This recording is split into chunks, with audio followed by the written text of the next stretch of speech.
কবি রবীন্দ্রনাথ ঠাকুরের লেখা চিত্রকূট। একটুখানি জায়গা ছিল রান্নাঘরের পাশে, সেইখানে মোর খেলা হতো শুকনো পাড়া ঘাসে।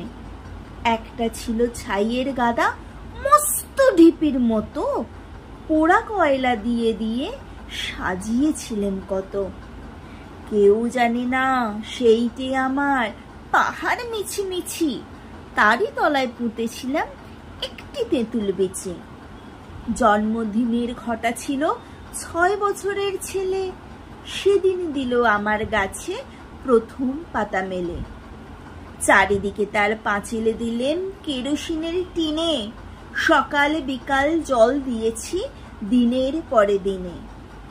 জল খাবারের অংশ আমার এনে দিতেন তাকে, কিন্তু তাহার অনেকখানি লুকিয়ে খেত কাকে। দুধ যা বাকি থাকতো দিতেন, জানতো না কেউ সে তো। পিঁপড়ে খেত কিছুটা, তার গাছ কিছু ভাগ খেত। চিকন পাতায় ছিয়ে গেল, ডাল দিল সে পেতে, মাথায় আমার সমান হলো 2 বছর না যেতে। একটি মাত্র গাছ সে আমার, একটুকু সেই কোণ, চিত্রকূটের পাহাড় তলায় সেই হলো মোর বোন। কেউ জানে না সেথায় থাকেন অষ্টাবক্রা মুনি, মাটির উপরে দাঁড়ি গড়ায় কথা কন্যা উনি। রাত্রে শুয়ে বিছানাতে শুনতে পেতেন কানে, রাক্ষসেরা পেঁচার মতন চেঁচাতো সেইখানে।